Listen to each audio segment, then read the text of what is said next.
Salutations, friends, and welcome back to the channel.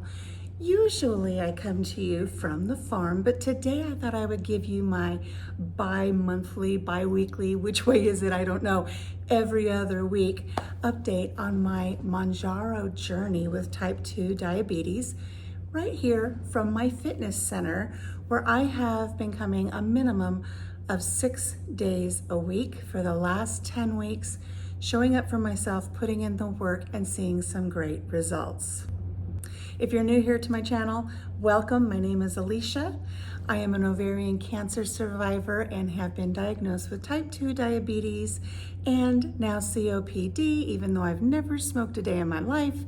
And I am on a wellness journey to reclaim my health after all of these little setbacks. So since this is a video series that is dedicated to my Mounjaro journey, focused on type 2 diabetes, let's start there. I recently posted an update for my 3-month follow-up with my diabetic specialist. So you're able to find that video in my history and kind of get a little more detail about how that went. But let me just give you a little quick update.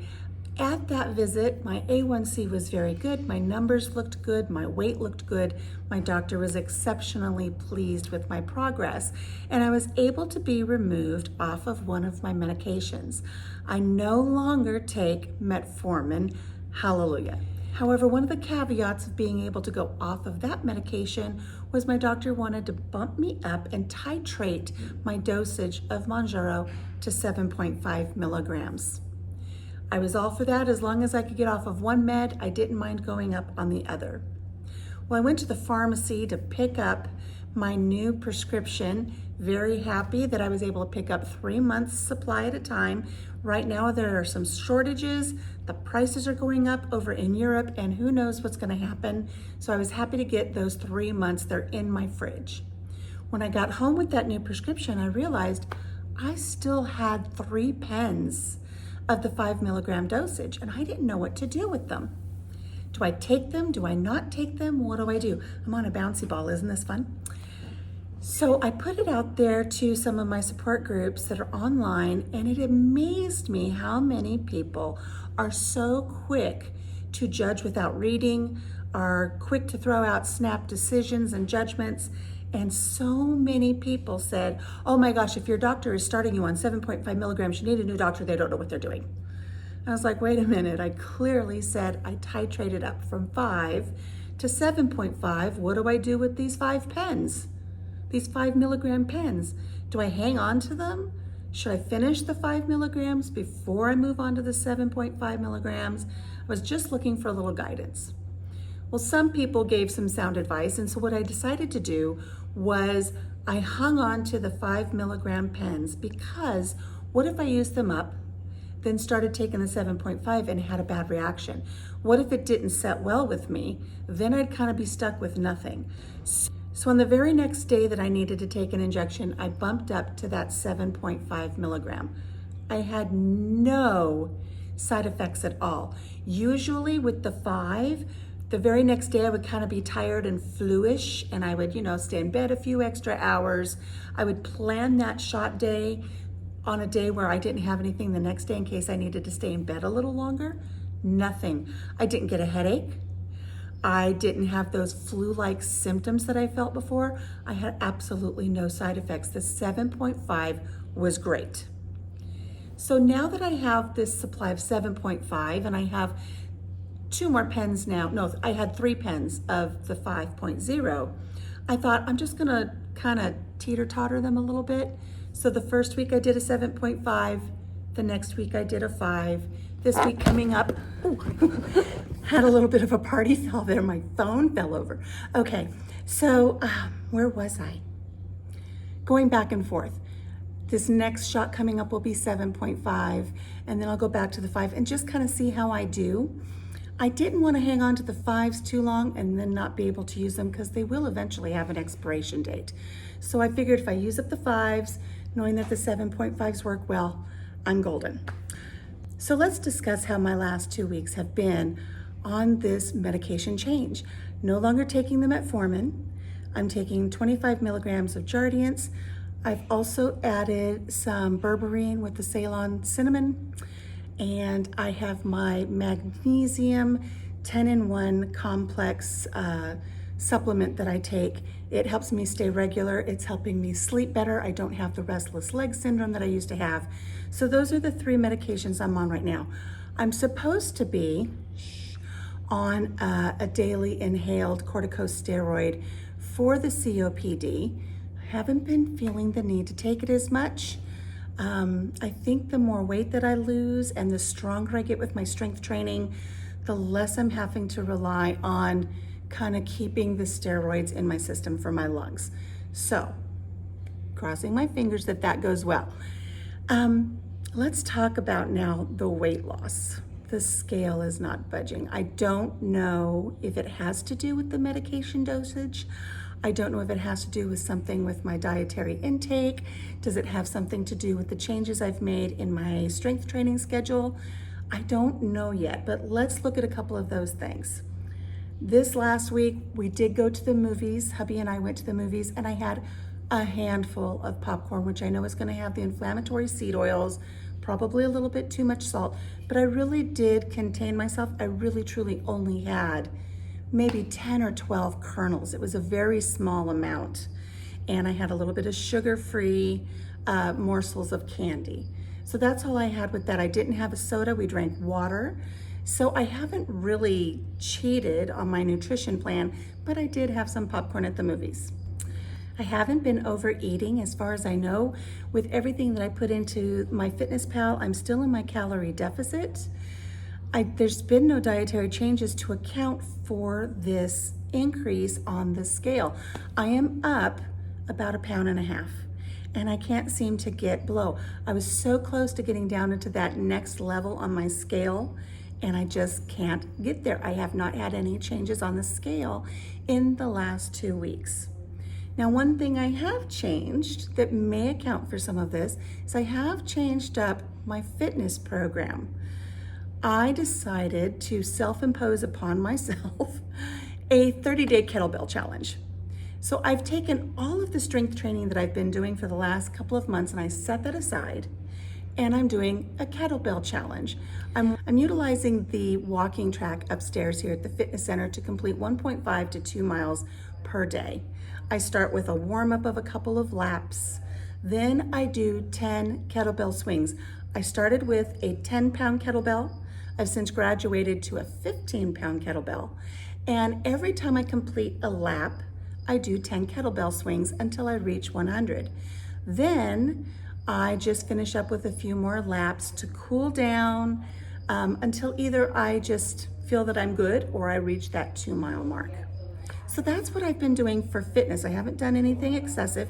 I'm wondering if when I do this, when I do the 1 lap and then the 10 kettlebell swings, it really gets my heart rate up. I'm talking in the 160s, 170s, just doing the kettlebell swings.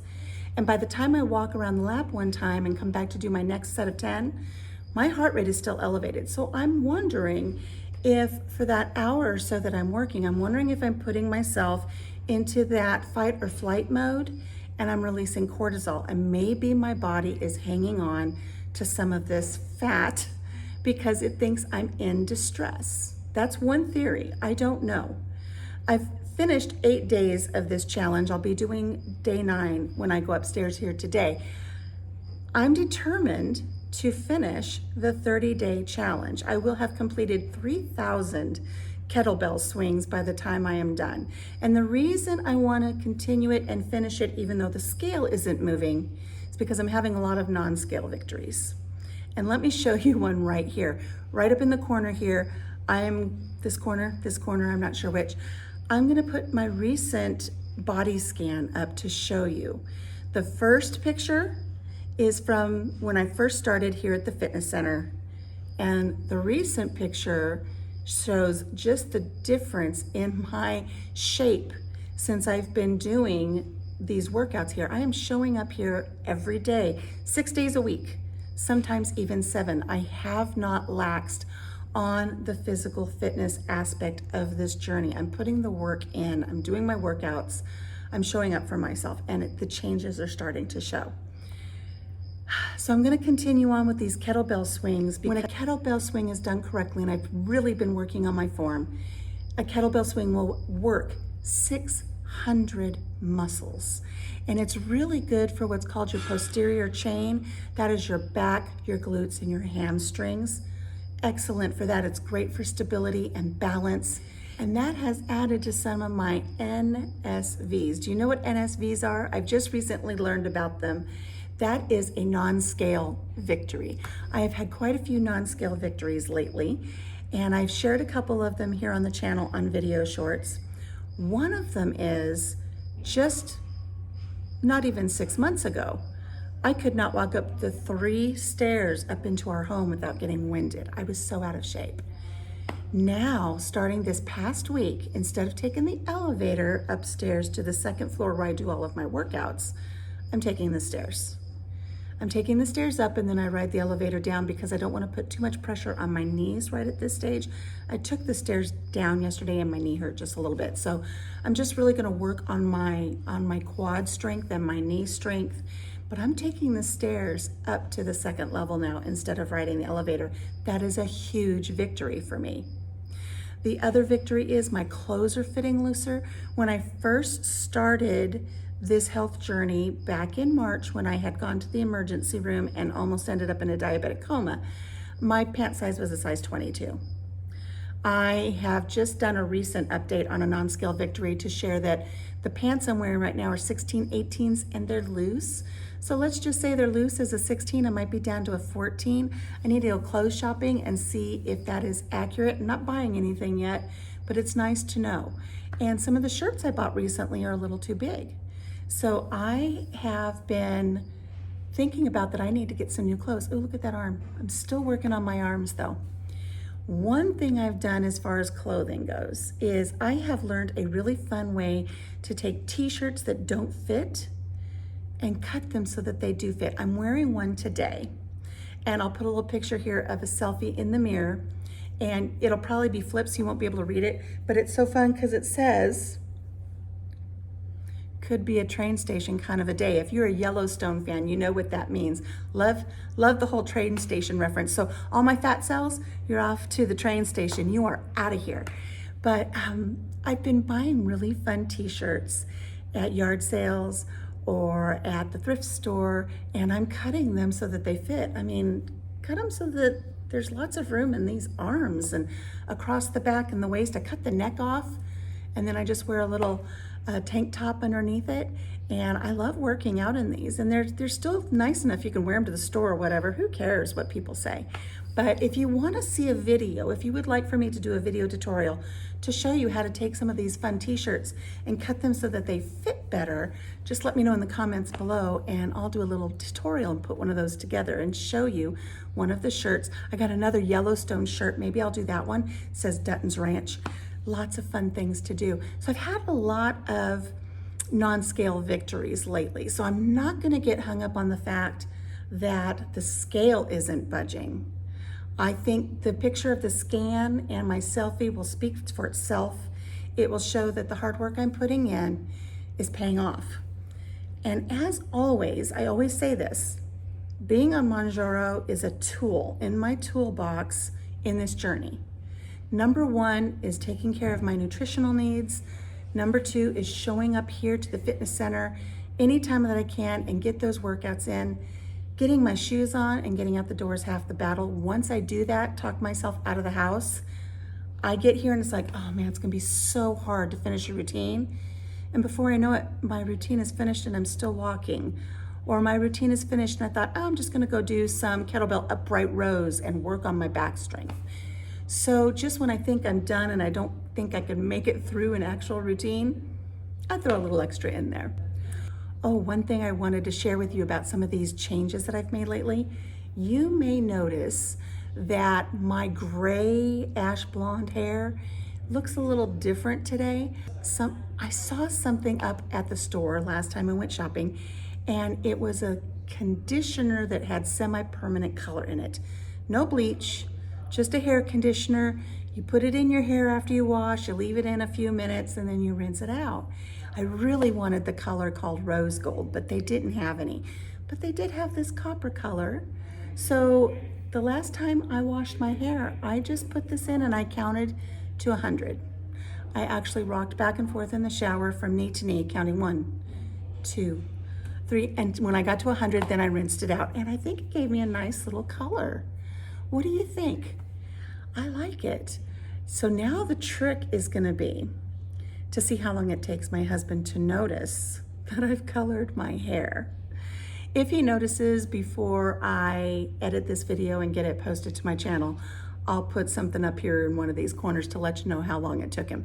If he doesn't notice and you don't see it, I'll update you in my next video to see how long it takes him to notice that I've done something with my hair. I think I look a little younger. I think I look a little sassier. And that's just kind of the way things are going right now. I'm feeling sassy. I'm doing good. All right, friends, that's it for today. I'm gonna get upstairs and get those 100 kettlebell swings in, walk my 2 miles, then I'm gonna go have lunch with my brother. Until I see you again next time, make sure you take care of yourself, take care of each other, and have a blessed day. Bye-bye.